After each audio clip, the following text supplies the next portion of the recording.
Hoje é 9 de outubro de 2019. No dia 9 de outubro de 1967, um médico especializado em hanseníase, argentino rosarino, Intia Central, torcedor do Rosário Central, formado em medicina, aventureiro no sentido mais lindo da palavra, né? Gostava de aventuras de mobilete, motocicleta, quando era jovem, quando era adolescente, quando estava na idade de recém-formado. Ernesto Guevara de Lacerna Lynch foi fuzilado numa choupana na Quebrada La Higuera, numa região selvática de um país chamado Bolívia.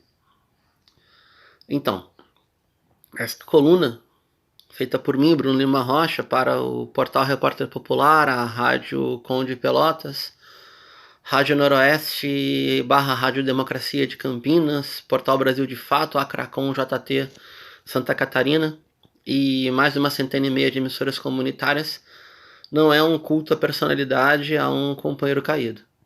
O Che é muito importante, né? Ernesto Guevara, ou Che Guevara, que era como ele era conhecido junto aos exilados cubanos da cidade do México, treinados por um oficial do exército republicano espanhol exilado também no México para libertar Cuba da ditadura de Fulgêncio Batista. Aí foi o desembarque na região de Guantánamo e depois a tomada de La Habana em 1º de janeiro de 59. Não se trata disso. É mais um pedido de reflexão. Vamos entender bem. Qual é o momento onde aquele médico que circulava pela América Latina e tinha como grande missão, além de conhecer todos os nossos países por terra, se imiscuir, se envolver, trabalhar no que era a época chamada, hoje é um termo horroroso, estou usando o termo da época, leprosário, em que momento ele se radicaliza?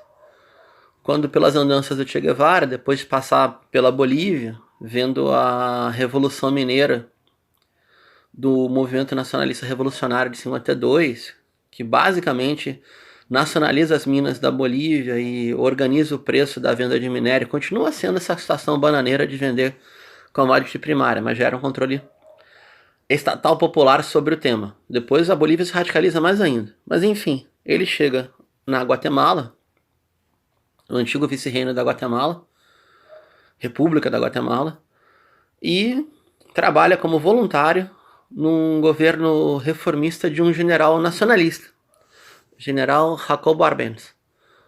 Arbenz promove uma reforma agrária na Guatemala, e reforma agrária em países de maioria indígena é reforma campesina indígena, e expropria terras da United Fruit Company, ou La Chiquita, como vem a ser chamada depois.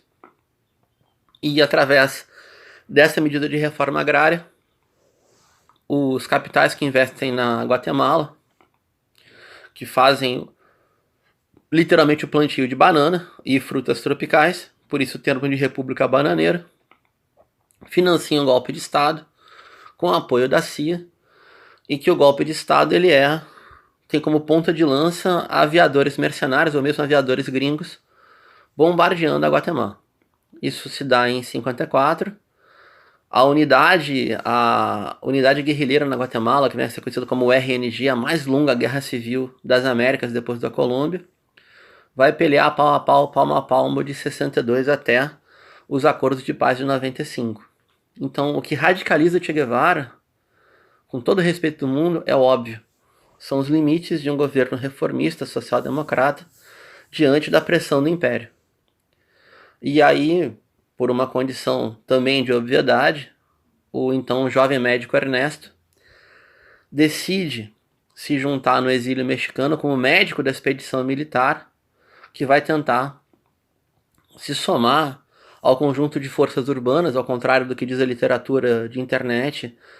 Eram 5 forças militares, 5 forças políticas na insurreição cubana. O M-26 era talvez a mais organizada e era a que tinha a presença na guerrilha rural maior, mas não era a única. E aos poucos ele vai mudando de profissão e o nosso amigo Ernesto vai deixando de ser médico para ser guerrilheiro, depois ministro da Economia, depois volta a ser guerrilheiro. É uma figura ímpar no sentido de que se lançou a viajar pelas Américas, se radicalizou num processo social concreto E ministro de Estado e a figura mais amada da América Latina larga seu posto de poder, conquistado a duras penas, e volta para o mato para ser um insurgente, para ser um guerrilheiro. Quando a direita conseguir esse tipo de abnegação, esse tipo de altruísmo, a gente conversa.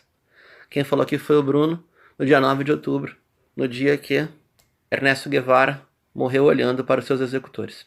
Um abraço.